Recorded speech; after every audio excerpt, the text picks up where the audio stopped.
días y varias semanas. He hasn't given no response, and it's been days and it's been weeks, and he hasn't said anything.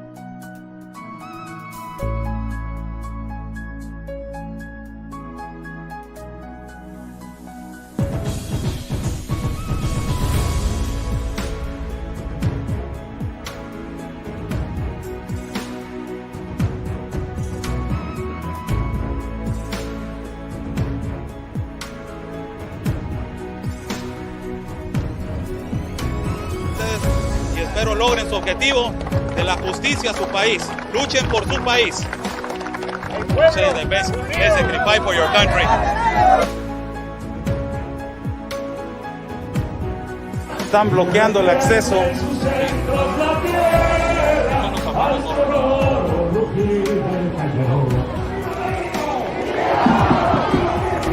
¡Viva!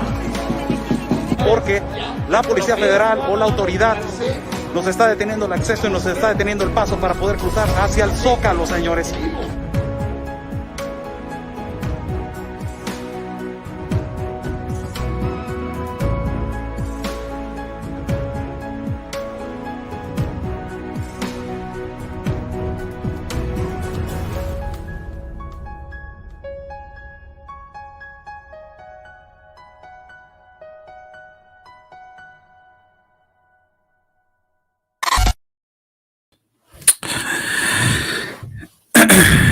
Good evening to everybody. How's everybody doing? I'm Oscar Blue for Border Network News. Good evening to everybody. God bless our country of Mexico, our city of Tijuana, and God bless the United States of America. Excuse me. Let's thank God for giving us another day. 2 legs, 2 arms, a mind that we can think, a heart that we can feel, and eyes that we can see. How's everybody doing? Good evening to everybody. Thank you so much for joining on this Friday. Today, April 30th of 2021 is 12:22 in the evening right here in Tijuana, Mexico. As you know, wow, I don't have no words for what the current president of the United States of America said on his speech. He said really moving words, but when he got to the point, when he got directly to a point where he says a particular phrase that is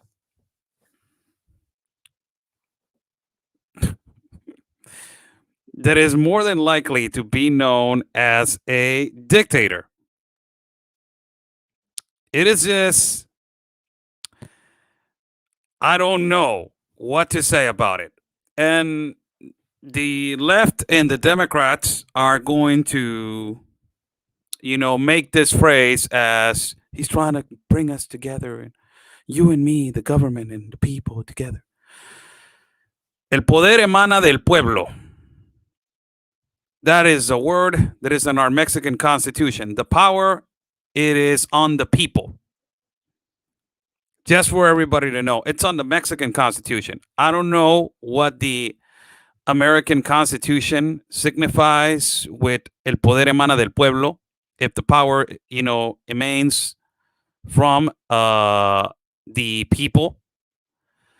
But it gives you an example of how dictators talk and how dictators really implement their speeches.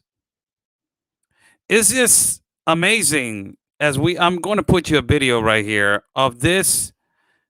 It's a compilation of dictators, how they speak and they belittle people. And listen to this. It's in Spanish, but I will translate. This is dictators like Chavez, Evo Morales, Maduro, AMLO. These are all speeches that they are socialist. speaking. Socialists, the majority of socialists are dictators. So these are all socialists speaking. And it's just amazing how the compilation of these videos, if you analyze videos of socialists and communists, you will see the resemblance of how, wow, man, it is just a lot. So let me just listen to this.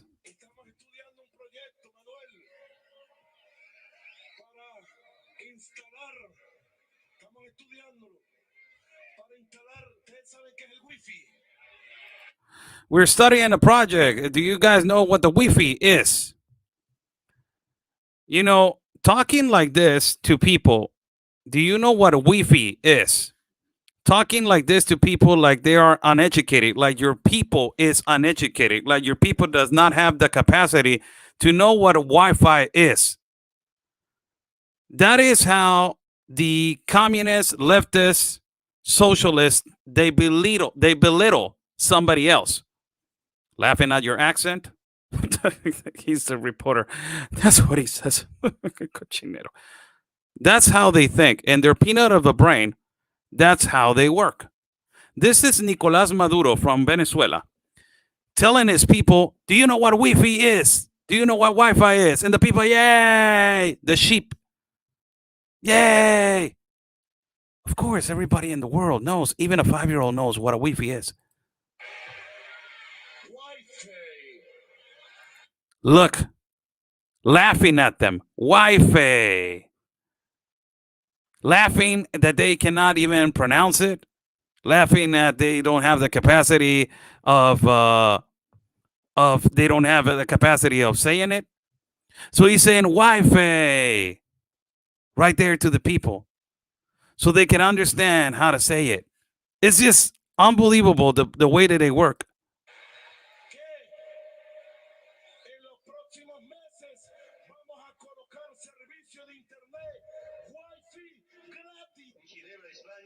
This is another one.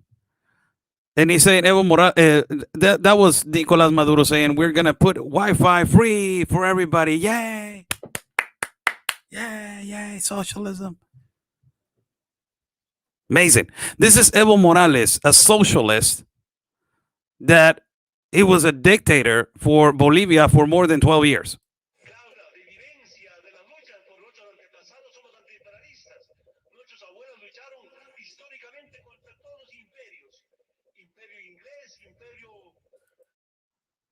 Wow. He's saying a lot of our countrymen, they fought against the imperialistic, the English, and the Romans. And he said, who are the indigenous?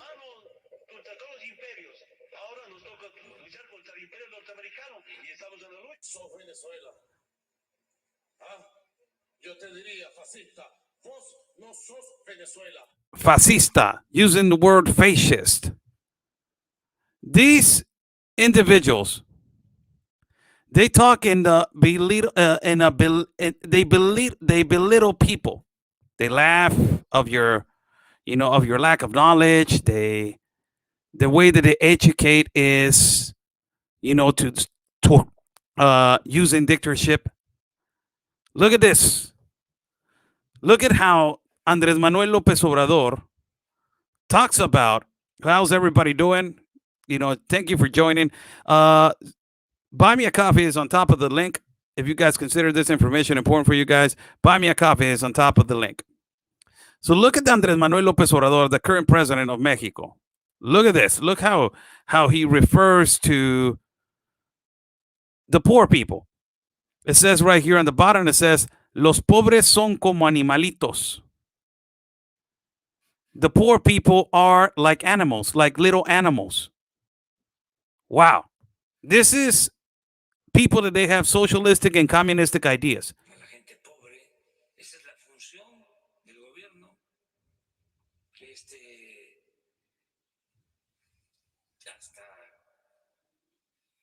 Los animalitos que tienen sentimientos ya está demostrado. Ni modo que se le diga a una mascota, a ver. Comparing the poor people to animals. It's just amazing how these socialist and communist people think, how they refer and how they belittle people. Sorry for my pronunciation. Excuse myself. But look at this speech that goes beyond what he said on a particular moment. It was, for me, I was extremely surprised of this. He starts with sweeping words. You know, like Nicolas Maduro starting with sweeping words. The people, it's all about the people. It's all about helping us. It's all about giving. It's all about being together. It's all about staying together. It's all about this. And that's what I wanted. That's what I wanted, Juan. That's what I wanted. Somebody for us. Somebody to give back to the people, you know. Yeah, the people. But we're going to give a lot of vaccination for everybody. Oh, my God. That's what we were waiting for. The past president was not doing. Clap, clap, clap, clap, clap, Juan, clap. Yeah, we're going to get programs and we're going to start back together and clap, Juan.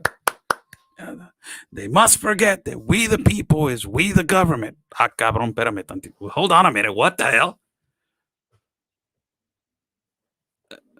No, you're wrong. Like, you're there because of the people. You're not there because you want to. You're in that seat and you're standing on that pedestal because the people chose you to be there. You are there and your monthly paycheck is out of the people's taxes and out of the people's work and out of the United States of America that you represent as a voice. But look how they work. You know, this is how they work. All of them, I have been telling you guys for all this time, communists, they all think alike. They all think alike. They belittle people. They treat people like nothing. They're superioristic, imperialistic. My knowledge, my diploma, my accomplishments. Look at this speech. I'm going to play 4 minutes of this speech, but I will pause when he says this phrase. And when you're hearing this speech, you're like, this guy, if I don't put the name, if I was just hearing audio, if I was a guy that did not know his voice, I will understand this guy is a really compassionate guy. But when he gets to that particular phrase that he says, we, the people, is we, the government, holy cow. That tells you a lot. Look at this. The image of a violent mob assaulting this capital, desecrating our democracy, remain vivid in all our minds. Lives were put at risk, many of your lives. Lives were lost. Extraordinary courage was summoned. The insurrection was an existential crisis, a test of whether our democracy could survive, and it did. But the struggle is far from over. The question of whether our democracy will long endure is both ancient and urgent. As old as our republic, still vital today.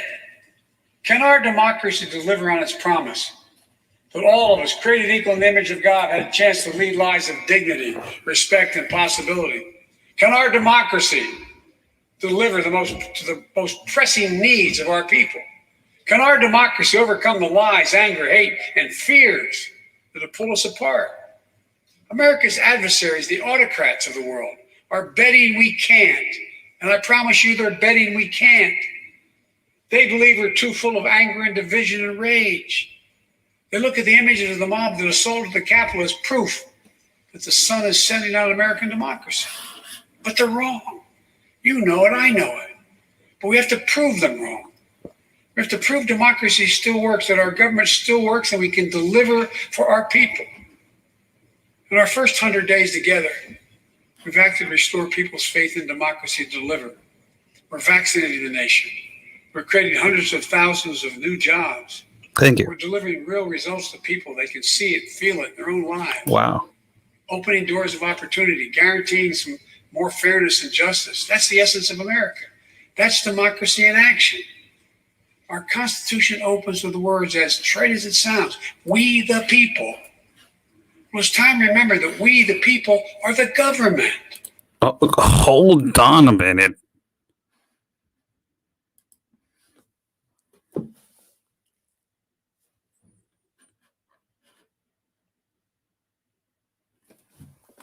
Hold on.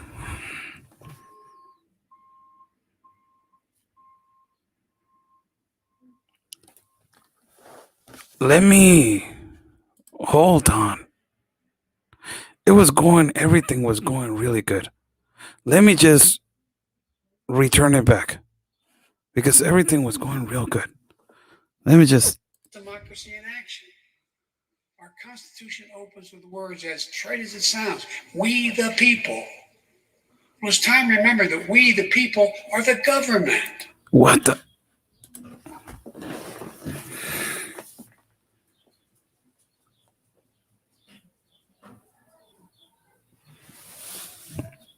Did I hear that correctly? I'm over here in Mexico with a silent S.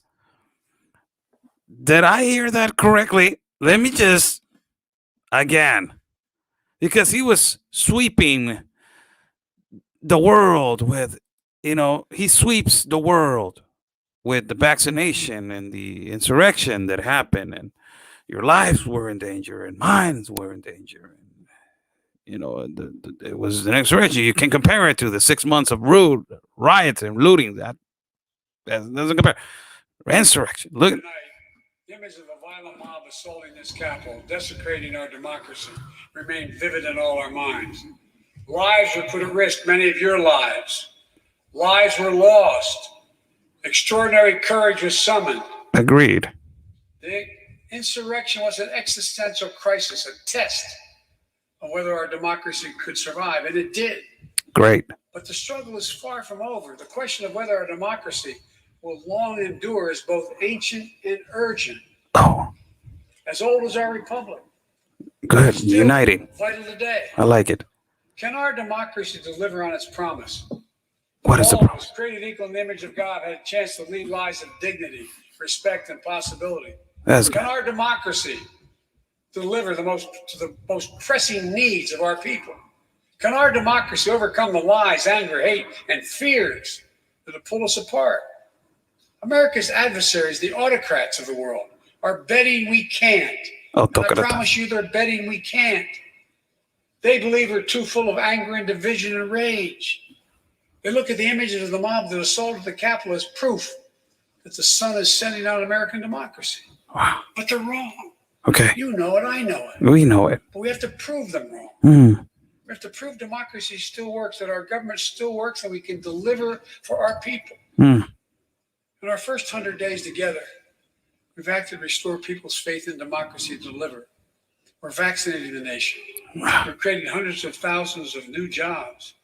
We're delivering real results to people. They can see it, feel it in their own lives. Opening doors of opportunity, guaranteeing some more fairness and justice. That's the essence of America. Okay. That's democracy in action. All right. Our Constitution opens with the words, as trite as it sounds, we the people. Well, it's time to remember that we the people are the government.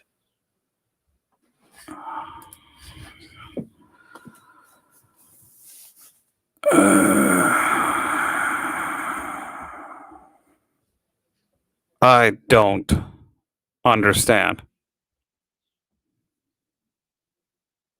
I really don't understand. Does somebody understand that? But he sweeps. He tries to. How do you say it in English? He tries to.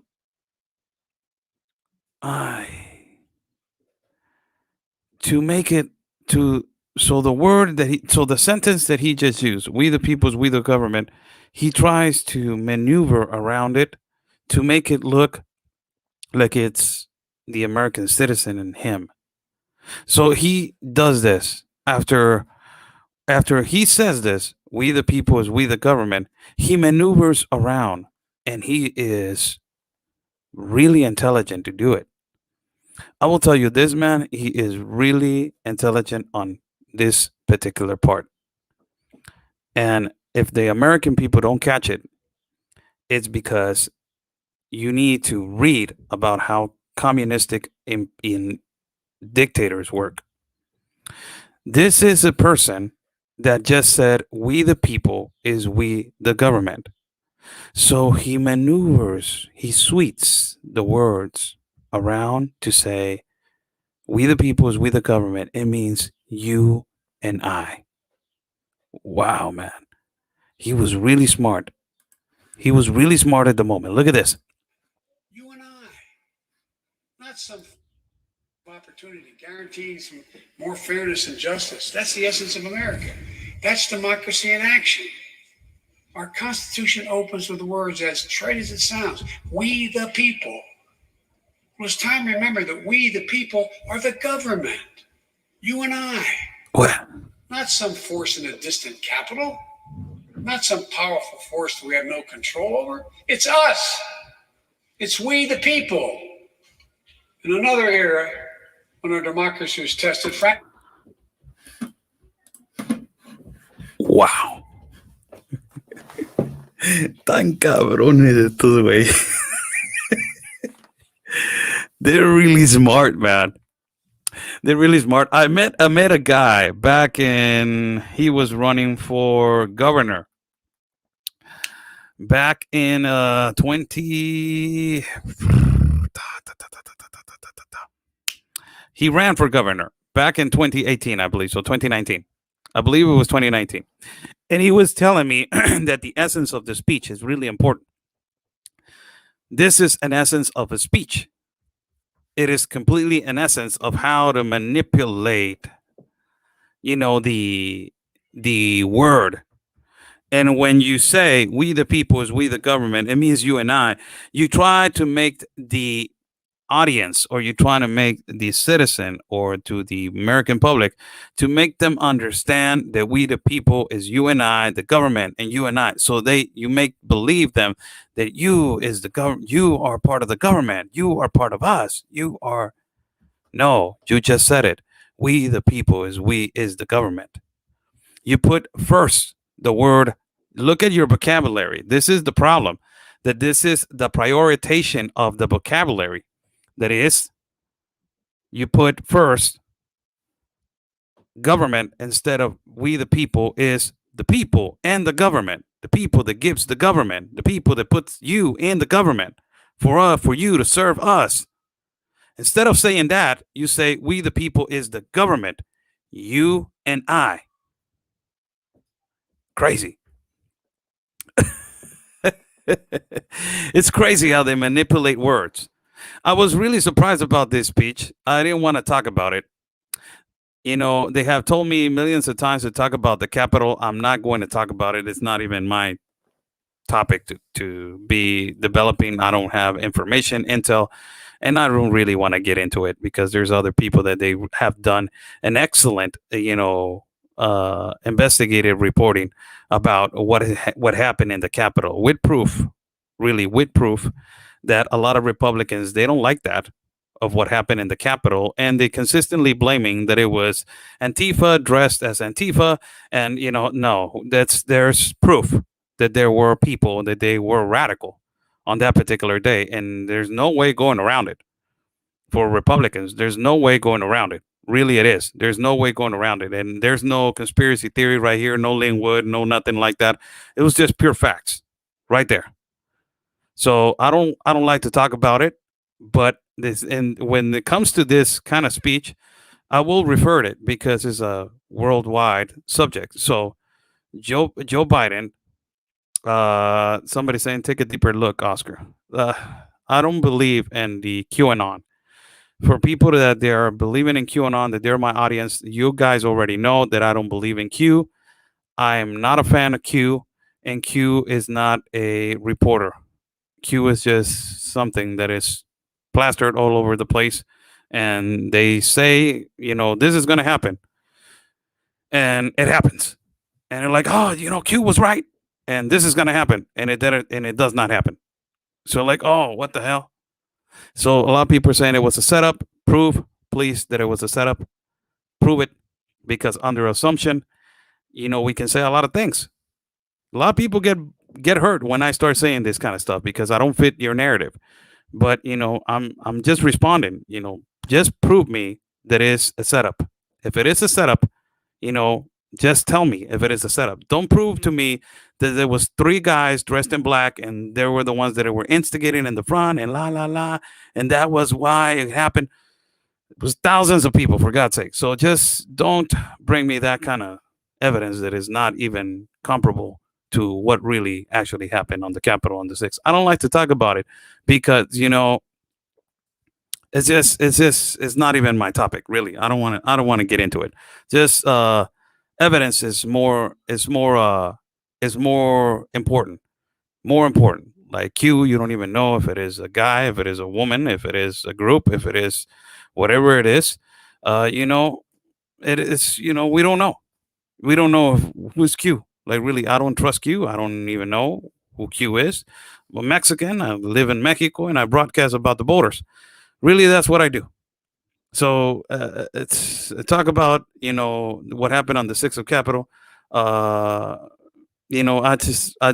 I believe is bring me the evidence, show me the evidence, show me that it was actually a setup, and I will talk about it, and I will go at it. Really, I will say, like, okay, this is an evidence. The cops let in people. Okay, all right.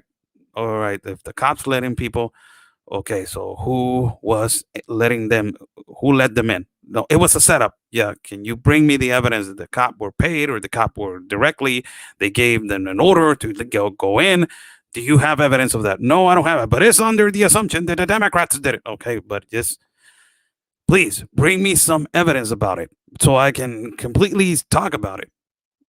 So I can say something about it. No, it's because it was a setup. The cops let them in and they knew that they were involved. And like, okay, I need some proof, man. That is not proof. That is just watching how cops are open. That is not comparable proof of what happened. So God bless everybody that is watching. How's everybody doing? Good evening to everybody. In a few minutes, I will be going live in a particular place. It is really important for you guys to watch the video that I will be going live. Possibly I will be going live at YouTube for you guys to watch. It's going to be really interesting. That video is going to be really interesting for you guys to know what it is, the situation, currently in our border in Mexico with the United States of America, and also with the opinion of the migrant population. It is unbelievable, the opinion of the migrant population now in terms to Biden. It is unbelievable. Unbelievable. There was a migrant that I was talking to last night, and he was telling me, Oscar, we thought that Donald Trump was a bad person. This is what he told me. A migrant. He said, I don't want to be on camera, but we thought that Donald Trump was a bad person. And we did not know that this man is the devil. He's talking about now Joe Biden. Unbelievable how they now understood that, this man did a horrible job with Barack Obama in terms of immigration. He did a horrible job in the terms of Barack Obama. It was the most racist, for me, administration ever. Deported more Latinos and more Mexicans in history. So, it's unbelievable. The statements that they are using, the migrants, now they're changing their perspective of saying, we were better before with the past administration. So it's amazing. Q&A for everybody that is watching. How's everybody doing? God bless everybody that is watching. Thank you so much. Uh, so go ahead with your questions. I will be answering questions right now. We're 30 minutes in. You know, we're 30 minutes in. I'm not going to talk about the Capitol. People are posting right here things about the Capitol. I'm not going to address the Capitol situation. So stop asking about the Capitol. That is not my topic. So I'm just saying, just if you want to talk about it, just bring me proof that what actually was a setup. And I will completely read it and I will say, oh, you know, yes, it was, or no, it wasn't. But due to that factor, I will not talk about the Capitol. You can assume and you can ask me whatever you want to ask. I will be watching your questions right here. Q&A for everybody.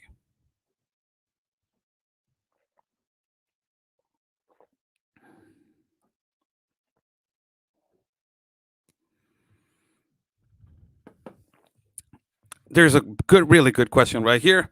Ms. Marianne Hardy says, why isn't anyone doing anything about the border? I suggest that you read the new agreement and the new operation that is called Operation Sentinel or Operation Sentinel or Operation Sentinel. That it was done by Alejandro Mayorkas. Alejandro Mayorkas, it is the the head chief of the Department of Homeland Security. And you know, you can go and watch that.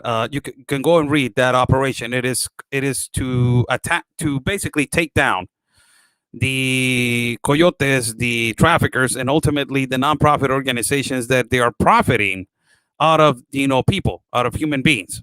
So that is, I believe, that is the most unbelievable news that I heard. You know, I was not a fan of Mr. Mayorkas, how he was handling the border situation until he created the operation. Let's see how it works. Let's see if they follow through. Yes, that's the way that you spell it, Rain. Let's see if they follow through. Let's see if it's effective.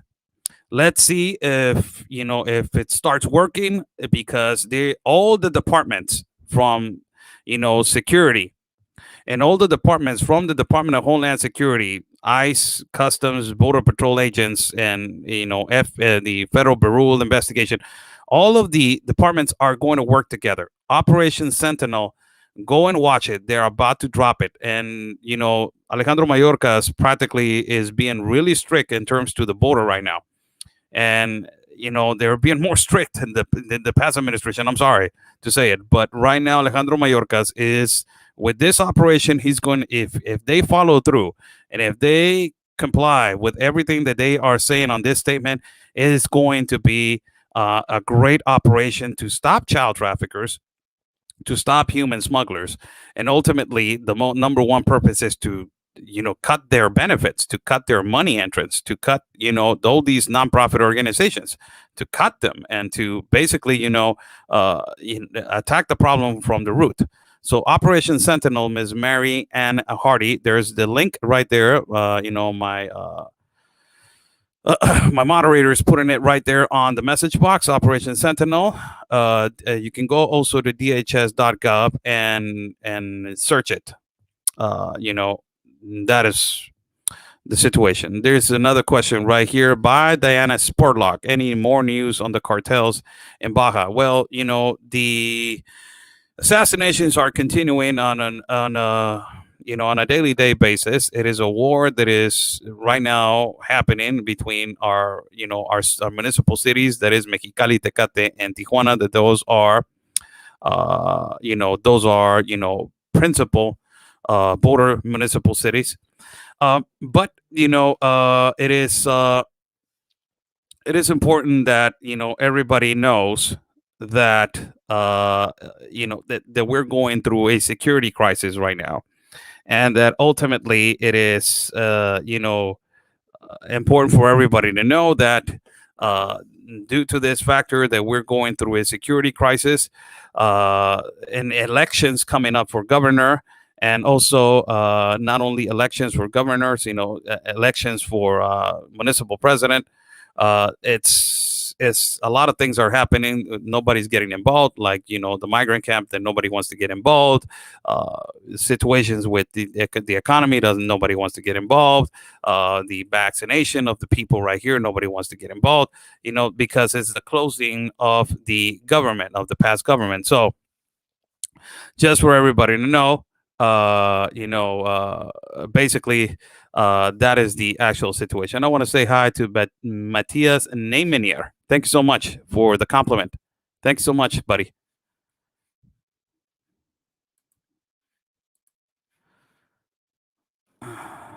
Another question right here.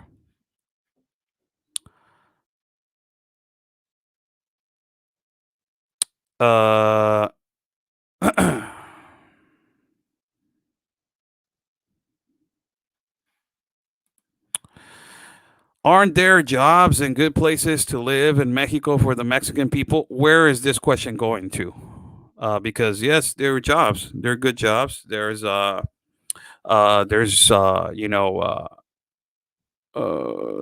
good jobs. We have a great country that is under a lot of corruption and under cartel attack. So we have a lot of corruption, a lot of insecurity, and our economy is basically uh, our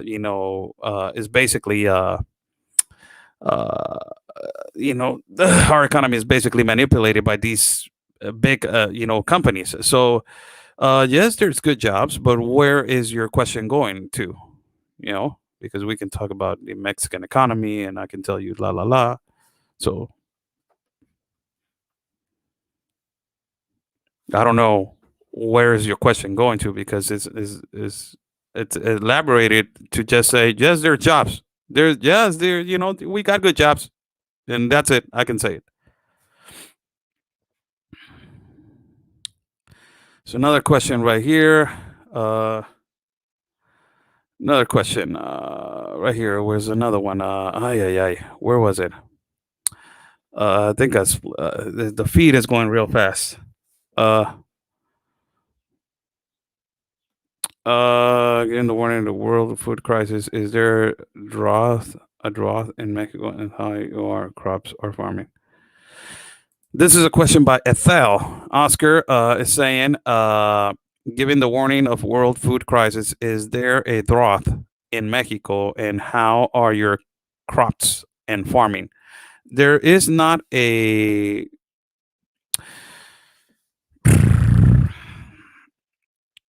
let me tell you the priorities of Mexico. That this is how how different a first class world country works with a third world class country. Your priorities are really way different than the priorities of Mexicans. The priorities of Mexicans is the security factor, which we are number one for cartel activity. We got 5 cities on the top 5 for violence and delinquents, and we got more than 85,000 murders in the first 2 years of this president.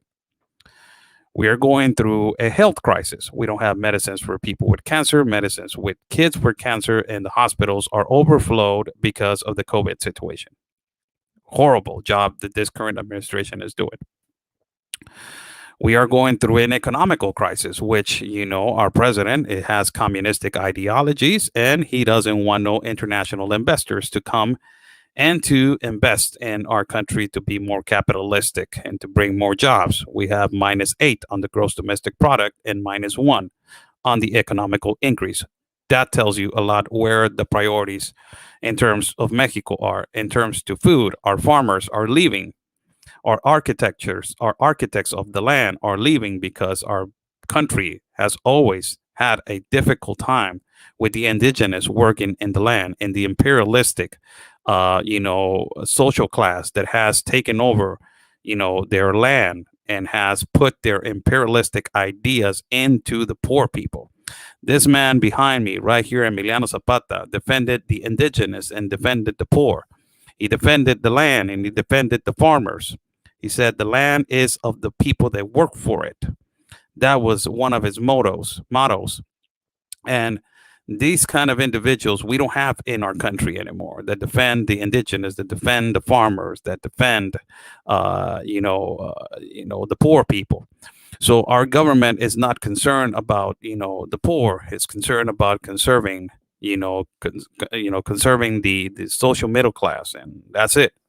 So farmers are leaving our land and they're going on these visas that the United States is asking, because the United States needs farmers to farm on their land, and also Canada needs farmers to farm on their land.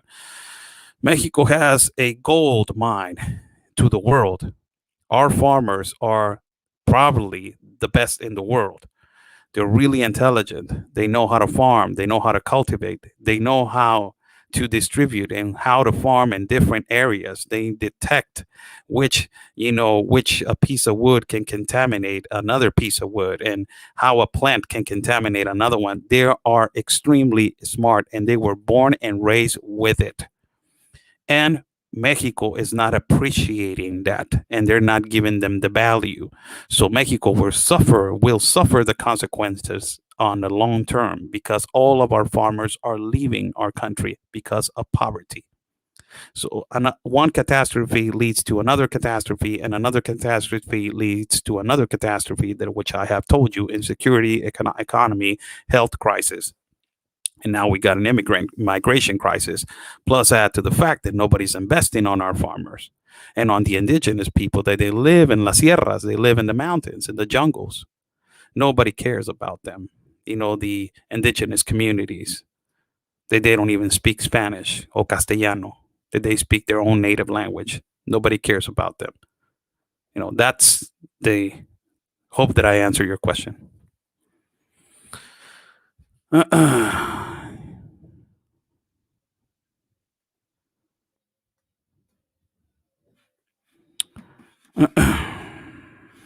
Another question right here. The feed is going real fast, so I will try to answer. Uh, I will try to answer as quick as possible. I will return the questions. Aquí, vamos para arriba, vamos para arriba. The feed is going real fast.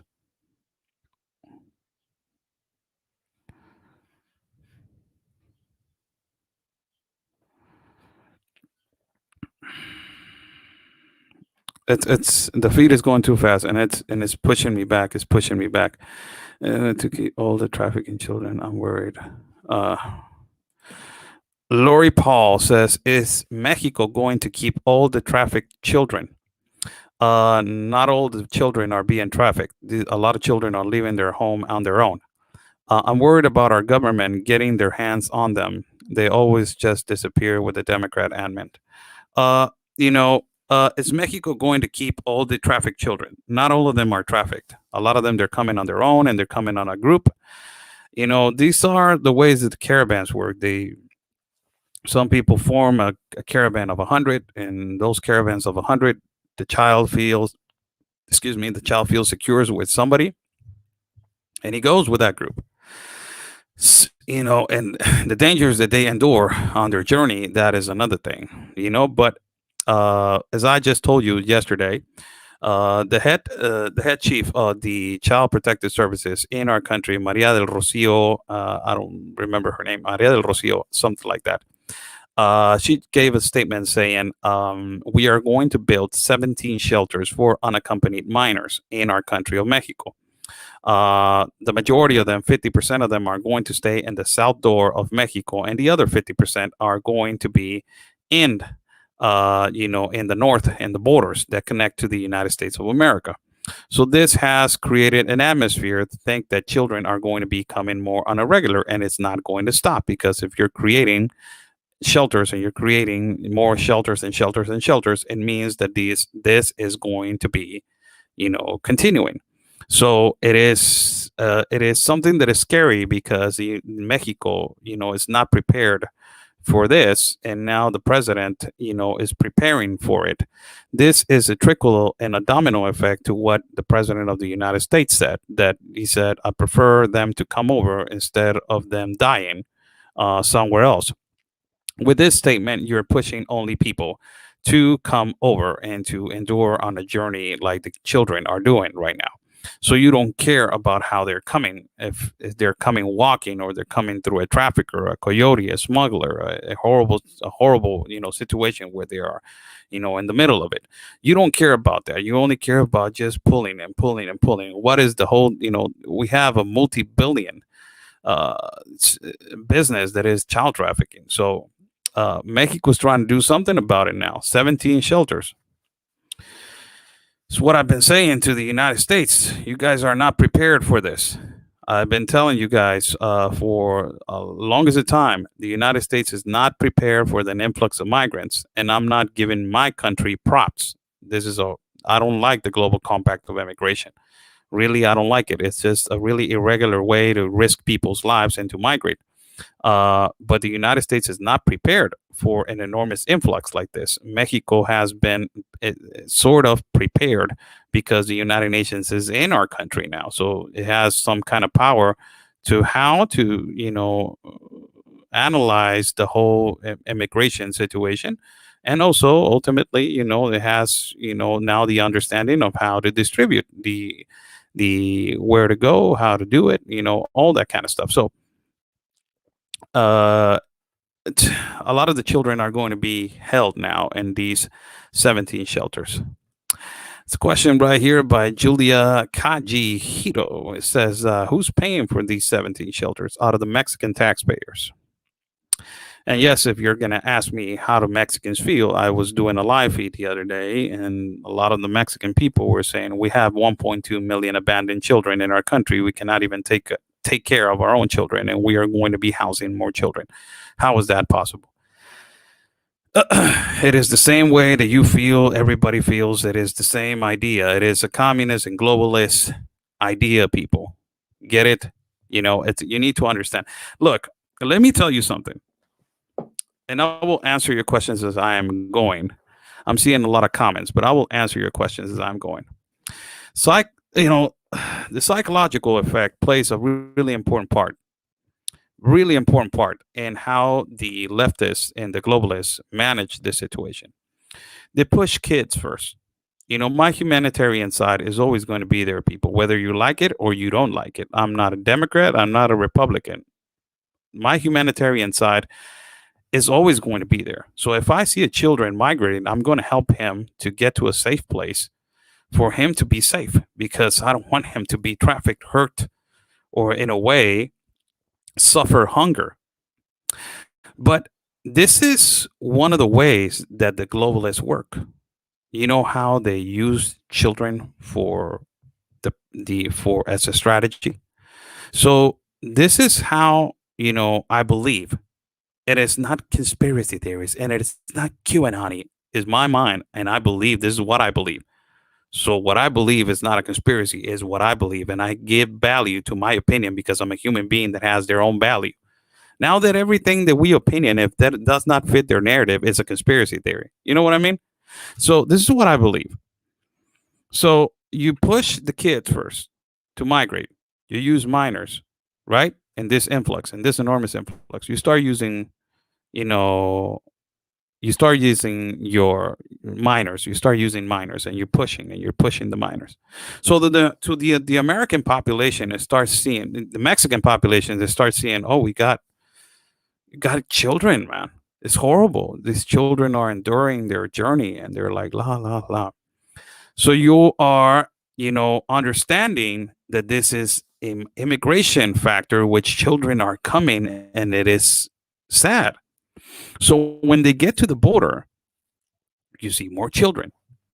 And the American population starts saying, oh my God, they're children. They're suffering. They're coming because their country cannot take them.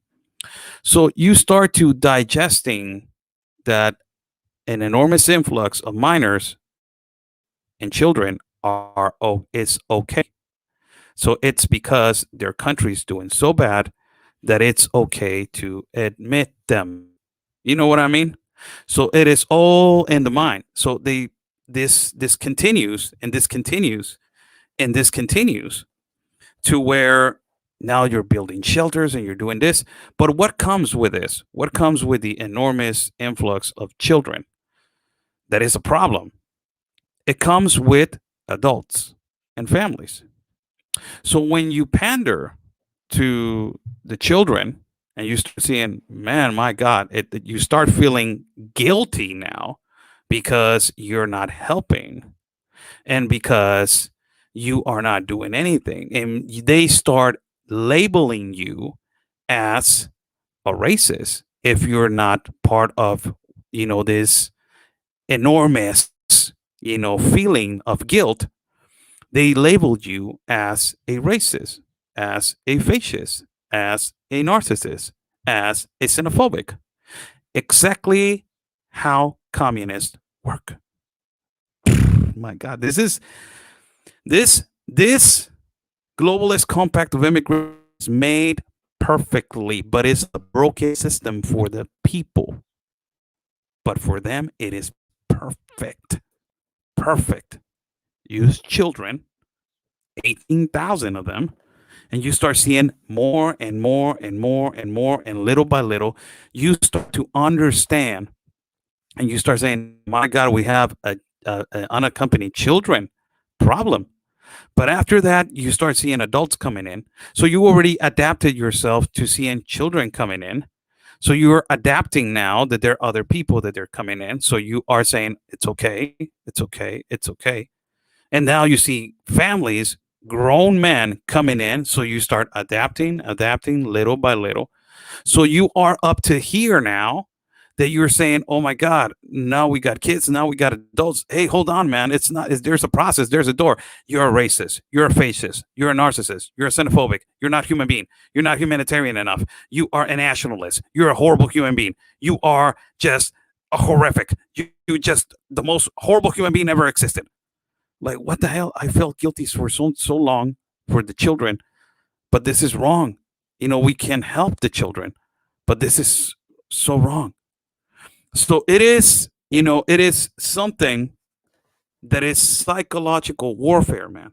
It is so important that you guys understand how they are using that. In the migrant camp, in the migrant camp, they use always you cannot record, but because there's children, and you're like, that group that I'm recording over there is men.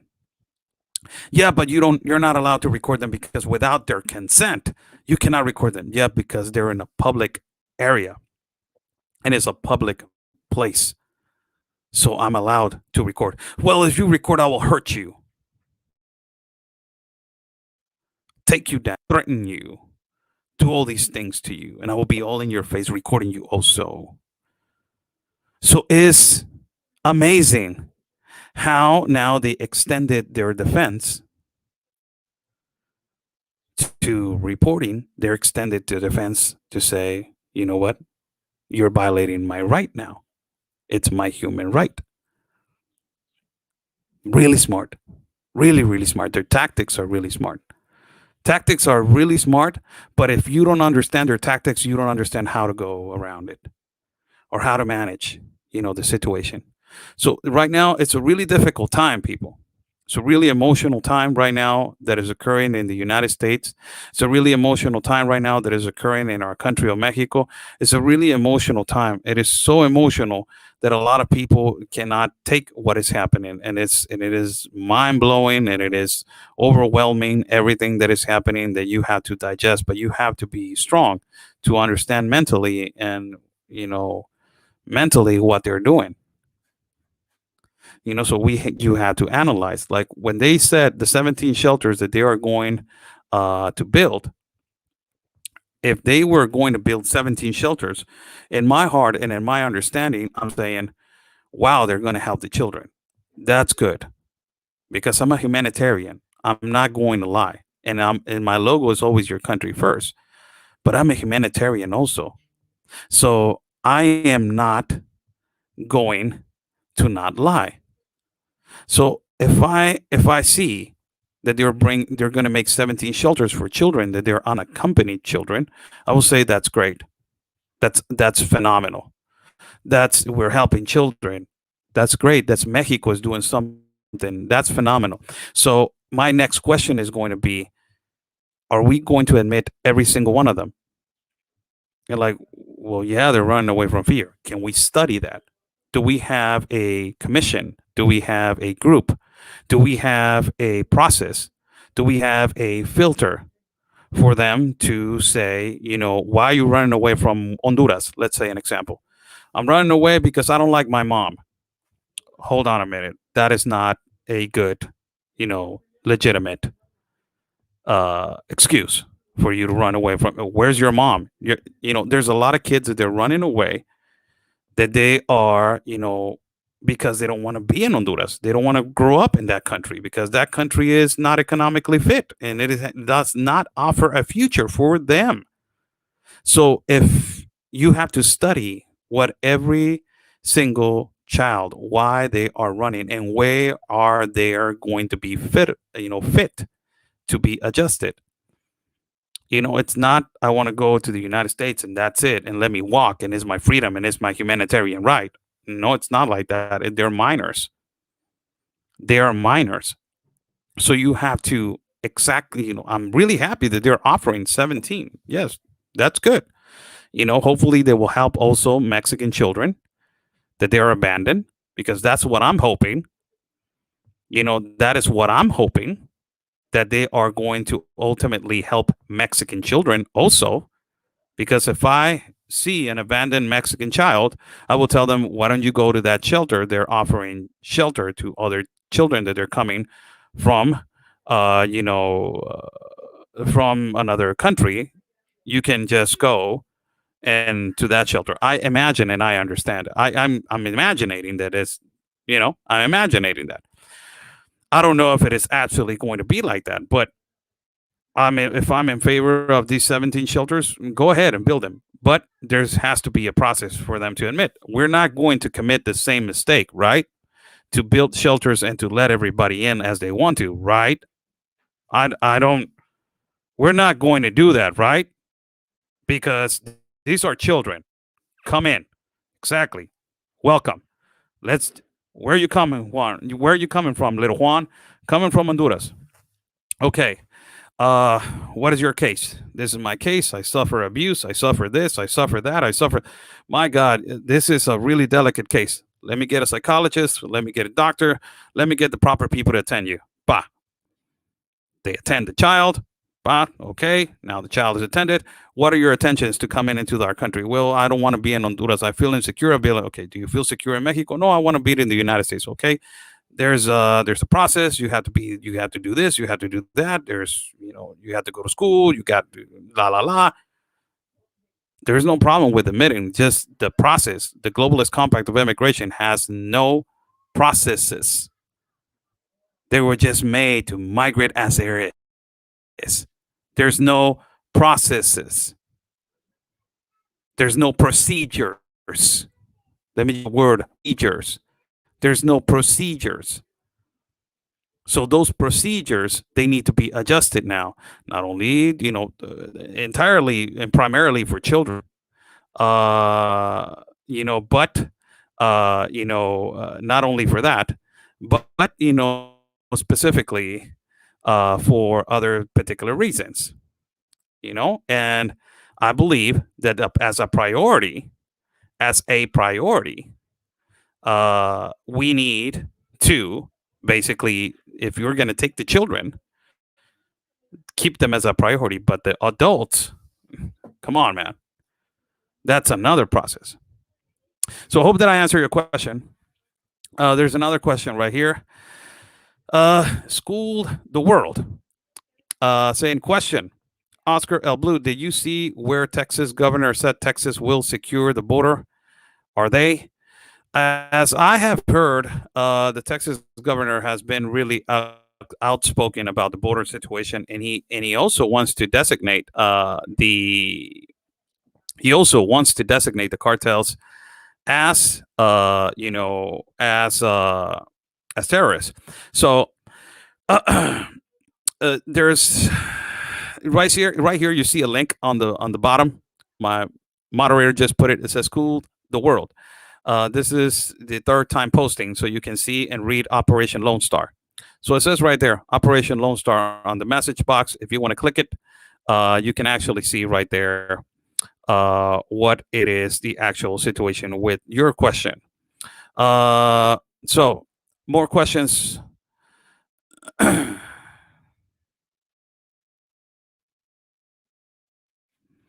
This is another one. It says, get your child in, and you get to come in next. Well, what a system. That is not making our country great. Uh, I don't know how I should answer this question. Should I, would I, or I would not? Get your child in, and you get to come in next. This is a really, I feel a lot of anger in this comment. You know, it's these are these are kids. So yes, they use a lot of them like that. I will try to answer it as more coherent as possible. So I will try to be as coherent as possible with your comment. Get your child in, and you get to come in next. You know, I don't. If I answer it, it's going to be really extensive. So I don't. I think that I will skip. I will skip that question. But I read it. But I will skip it because I don't want to give you an answer that you are going to be, you know, in a way upset.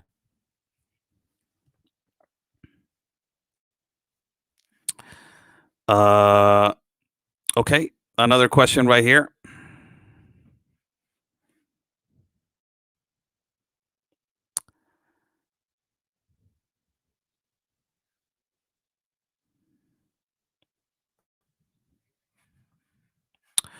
This is a comment again by you. It says they shouldn't be coming, Oscar. They shouldn't be leaving. Where are they at? It's a system. It's. I don't know if you understand, but I don't think that you understand, Julie. There's a globalist compact that is called Globalist Compact of Immigration. You should read it. You should read it. This is a globalist agenda. It's not America, the United States of America. No. This is a globalist agenda. Understand that. I have been talking about the Globalist Compact of Immigration for 3 years now. Read the Globalist Compact of Immigration so you can understand what the world and what the United Nations is doing to the world with this immigration of influx. Read that, because Canada also has it. Mexico is in it, and approximately, you know, next, do you know, Joe Biden is going to be in it. So understand that, and get a lot of the audience, get it through your head. I'm not a Republican. Really, I'm not. And I'm not a Democrat. So this is a globalist compact of immigration. It is about the globalization of borders. This is not only about the United States. This actually started happening in Europe. Step outside of your bubble and see what is happening around.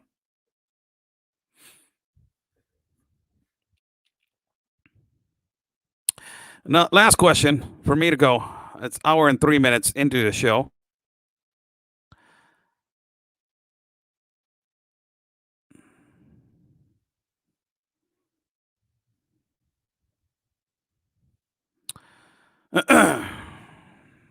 Last question before I go.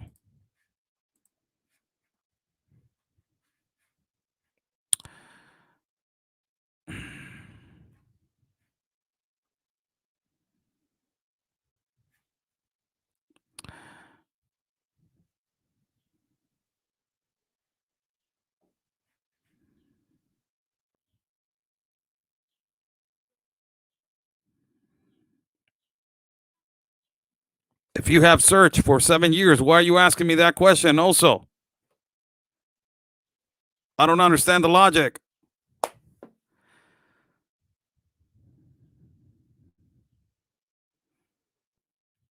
God bless everybody that is watching. Thank you so much.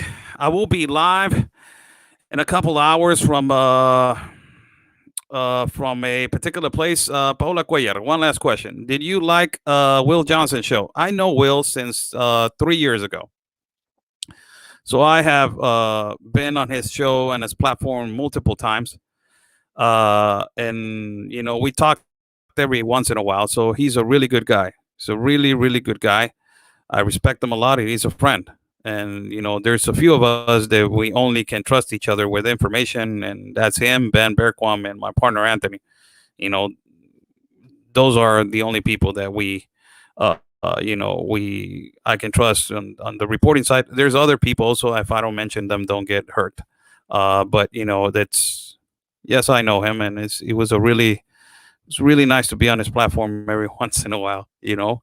One day I will bring him to mine and I'll tell him, hey, you want to come into mine to talk about what's going on right now with your president, and see what he says. If he says yes, well, you know, we'll have him right here on the platform.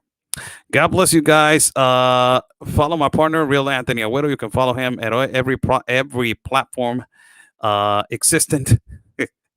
You can follow me as Oscar Blue in Facebook, YouTube, Instagram, and Telegram as Oscar L. Blue.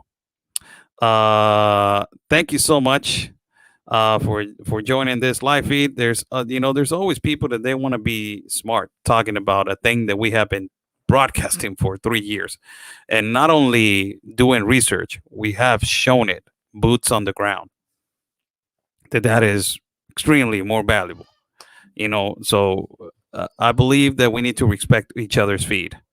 So God bless you all. Stay safe, and like we always say, people, peace and love, because always your country's first. God bless.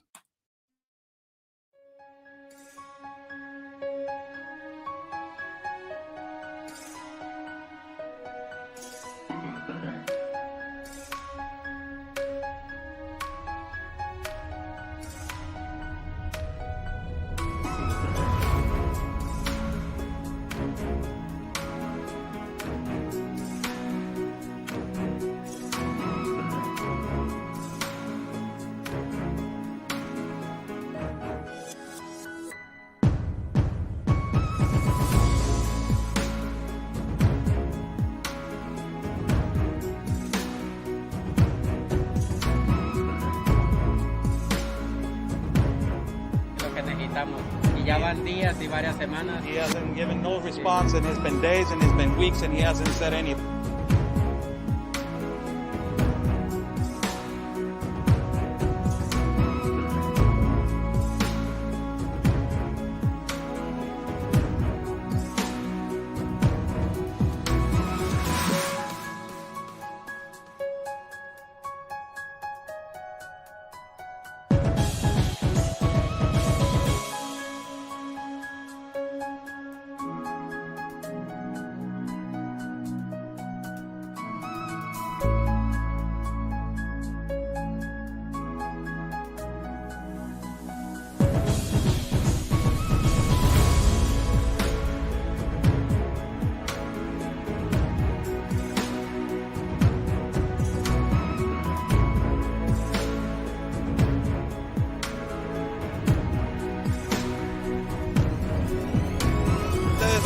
Y espero logren su objetivo de la justicia a su país. Luchen por su país.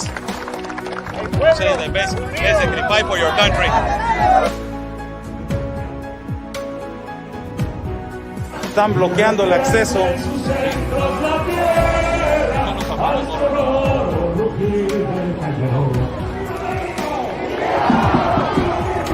¡Viva!